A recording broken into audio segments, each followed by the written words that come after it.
Far out in the turquoise sea stood Citytown, an island built by and for Generation Z, unlike the old world cities. Citytown wasn't shaped by skyscrapers and shopping malls, but by the imagination of its young inhabitants. Solar trees lined the streets. Neon murals glowed across concrete walls, and scooters zipped alongside skateboards and bikes. Floating cafes hovered over the lagoon, and digital billboards streamed memes as public art. But Citytown wasn't just about aesthetics.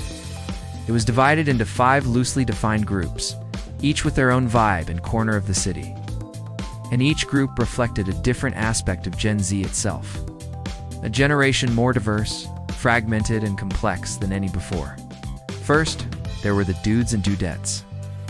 These were the outdoorsy types, the surfers, hikers, runners, climbers. They lived in sleek bamboo lodges by the cliffs and spent their days cliff jumping, skateboarding through winding trails and setting up hammocks on every palm tree. Athletic, lean, always tanned and casual, they embodied Citytown's energy. Then there were the brainists, book smart, and endlessly curious. The brainists occupied the Think District, a zone filled with open-air libraries, tech labs, and co-working pods. They wore practical clothes, often mismatched, but carried the latest gadgets in their backpacks. Some were skinny, some heavy, but all shared a deep need to solve problems. Next came the dweebs, the awkward dreamers who lived in the cluttered neighborhoods where old game consoles, secondhand VR rigs, and stacks of comics piled high in every home. They didn't care much for appearances, their hair messy and their clothes wrinkled. But they had hearts big enough to overflow with stories, ideas, and endless fandom energy. Then we have the emos, the fierce romantics, who painted the night. Their district glowed with blacklight clubs, neon-drenched tattoo parlors, and underground music halls. Black eyeliner, piercings, fishnets, leather jackets, they thrived on raw expression. When others feared emotions, they embraced them like fuel. And finally, there were the nonconformists, who lived in Fluid Row, a place where identities flowed like water. Their homes looked like abstract art, curved walls, rainbow rooftops, and glowing crystal gardens. They rejected old labels, inventing their own ways of existing, and their creativity made them impossible to ignore. For years, Citytown lived in harmony, each group keeping to their lifestyle. But one summer, a dark mist began rising from the ocean. It moved like a living shadow, swallowing palm trees, shorting out neon billboards, and draining color from murals. The brainists studied it, calling it the null, a digital organic anomaly that erased everything vibrant. The dudes and dudettes tried fighting it physically, but their efforts failed. The dweebs thought it looked eerily like something from a retro horror game. The emas felt its darkness calling to them. Nonconformists simply whispered, "It wants us to be the same." And for the first time, Citytown had to unify. The dudes and dudettes built defenses, cliffside barriers, lookout towers, and rescue lines. The brainists created tech to track and analyze the null's patterns. The dweebs dove into their pop culture obsessions, pulling inspiration from sci-fi and fantasy to imagine strategies. The emos faced the mist directly, channeling music and art to weaken its grip. For they knew how to embrace darkness without letting it consume them. And the nonconformists forged a bridge between all groups, refusing to let boundaries or labels stop them from weaving ideas together.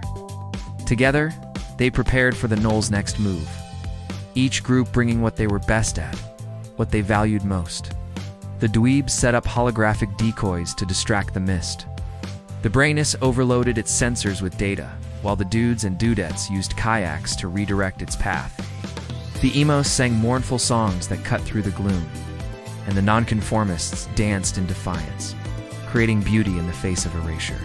The null reached its tendrils towards the island's heart, the central plaza where all the murals glowed, where the spirit of Citytown beat brightest.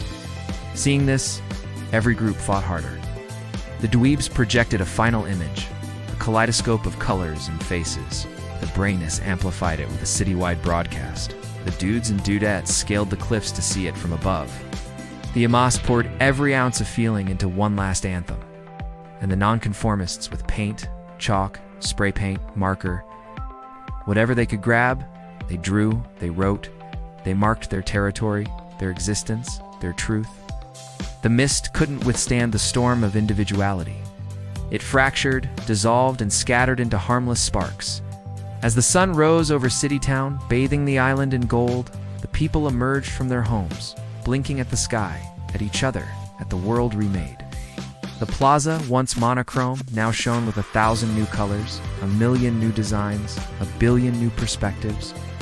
Each Gen Zer understood now that survival was unbound to being the strongest or the smartest or the most expressive. It was about blending differences into something stronger than conformity. From then on, each group painted a piece of the Central Plaza's mural. When outsiders arrived asking why the strange divisions, the Gen Zers answered simply, "We don't live in 5 separate cities, we live in one." They knew now that strength didn't come from sameness, but from celebrating their differences, embracing their contradictions, honoring their uniqueness. Because in the end, it wasn't about being part of a tribe or fitting in. It was about being yourself in a world that needed all of you. And so, the story of Citytown became a legend, a myth whispered across the waves, a beacon for young hearts seeking to build more than houses, but a home. Because in the grand tapestry of life, it's the misfits, the mavericks, the rule breakers who add the most color. And when they stand together, they become unstoppable.